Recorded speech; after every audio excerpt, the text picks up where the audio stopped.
আমি জানি আরেকটা আপনারা সবাই জানেন, আমরা পৃথিবীতে এসেছি, কেউ 60, 70, 100 বছর হয়তো বাঁচবো, কেউ কম বা আরো বেশি, কিন্তু একসময় আমাদেরকে চলে যেতে হবে। এই যে রুহের জগৎ, দুনিয়ার জগৎ, কবর, হাসর, মিজান, পুলসিরাত, জান্নাত, জাহান্নাম, এই যে পুরো সিলসিলা, এর মধ্যে সবচেয়ে ইম্পর্টেন্ট জায়গা কোনটা আপনারা বলেন? কর্মক্ষেত্র হচ্ছে দুনিয়া, এবং পরীক্ষার জায়গা কোনটা বলেন?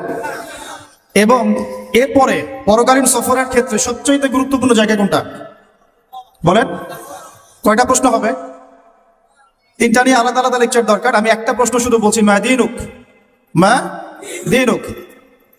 এই দিনের প্রকৃত ব্যাখ্যা আজকে বাংলার মানুষ বুঝতে ব্যর্থ। এই দিনের প্রকৃত ব্যাখ্যা আজকে আমাদের সবার আগে বুঝতে হবে, তারপরে আমরা এই আলোচনায় যাব যে দিন আমরা কায়েম করবো কিভাবে। দুটো বিষয়, দিন কি, এর আসলে মৌলিক ব্যাখ্যাটা কি, এবং এটা কায়েমের পথ ও পদ্ধতি কি, সুন্নাহ কি, এই বিষয়গুলো আমাদের সবার কনসেপ্ট ক্লিয়ার না থাকলে আমরা অনেক সময় নেক্সট শুরুতেও ধোঁকা খেতে পারি। মাদিনুকা প্রশ্ন সবচেয়ে কঠিন। উসমান রাদিয়াল্লাহু আনহুর কথা আপনারা জানেন, তিনি কবরের সামনে গেলে কান্নাকাটি করতেন, এখানে যে পার পেয়ে যাবে ইনশাআল্লাহ সে জান্নাতে যাবে। এখানকার মৌলিক প্রশ্নের একটা হচ্ছে মাদিনুক, তোমার দিন কি? আল্লাহ রাব্বুল আলামিন বলে দিচ্ছেন, ইন্না দীনা ইনদাল্লাহিল ইসলাম, আমার কাছে নিঃসন্দেহে একটাই মনোনীত জীবন ব্যবস্থার নাম হলো ইসলাম। দিন শব্দটাকে বাংলাদেশের 90% মানুষ বোঝে ধর্ম অর্থে। দিন শব্দটাকে বাংলাদেশের ম্যাক্সিমাম মানুষ বোঝে ধর্ম অর্থে, অথচ এটা যে শুধু একটা কৃষ্টি কালচার ধর্ম না, বরং এটা একটা পুরো কমপ্লিট কোড অফ লাইফ, এই কনসেপ্টটা বুঝতে পারে না। আপনার জীবন ব্যবস্থার মধ্যে বেসিক্যালি 2টা বিষয় থাকে, একটু মনোযোগ ধরে রাখবেন। একটা হচ্ছে আপনার ধর্মীয় জীবন, একটা হচ্ছে আপনার বৈষয়িক জীবন। আমি কি বুঝাতে পারছি ভাই? একটা আপনার ধর্মীয় জীবন, একটা আপনার বৈষয়িক জীবন। ধর্মীয় জীবন অর্থ কি? মানে আমার সালাত, আমার সওম, হজ, উমরা, তাসবিহ, তাহলিল, জিকির, আজকার, তিলাওয়াত ইত্যাদি ইত্যাদি ইত্যাদি, এগুলো হচ্ছে আমাদের ধর্মীয় জীবন। তো এই ধর্মীয় জীবনে আমরা পবিত্র কোরআন এবং সুন্নাহ মেনে চলবো কিনা? ইনশাআল্লাহ, এই কনসেপ্ট সবার ক্লিয়ার। আরেকটা জীবন আছে আমাদের, সেটা হচ্ছে আমাদের এই যে সাংস্কৃতিক জীবন, শিক্ষা জীবন, অর্থনৈতিক জীবন, রাজনৈতিক জীবন, পারিবারিক জীবন এবং গ্লোবাল অ্যাফেয়ার্স। এই জীবনটাকে আমরা বলি বৈষয়িক জীবন। কি জীবন?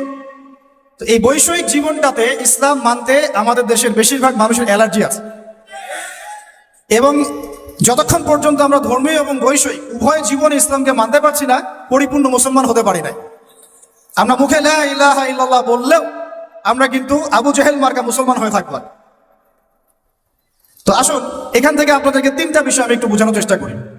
1 নাম্বার, আমার ক্ষুদ্র জ্ঞানে, খুব ক্ষুদ্র জ্ঞানে আমি একটা বিষয় অবজার্ভ করেছি যে পুরো ওয়ার্ল্ডে এখন মানুষ বেসিক্যালি এই দিন শব্দকে কেন্দ্র করে 3টা ভাগে ভাগ হয়ে গেছে। কয়টা ভাগে ভাই?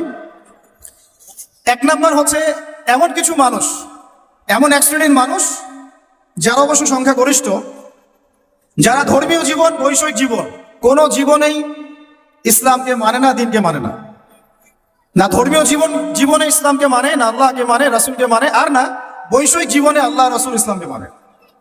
এই শ্রেণীটার সংখ্যা বিশ্বে বেশি, পুরো পশ্চিমা সভ্যতা এর মধ্যে অন্তর্ভুক্ত, ইল্লা মাশাআল্লাহ।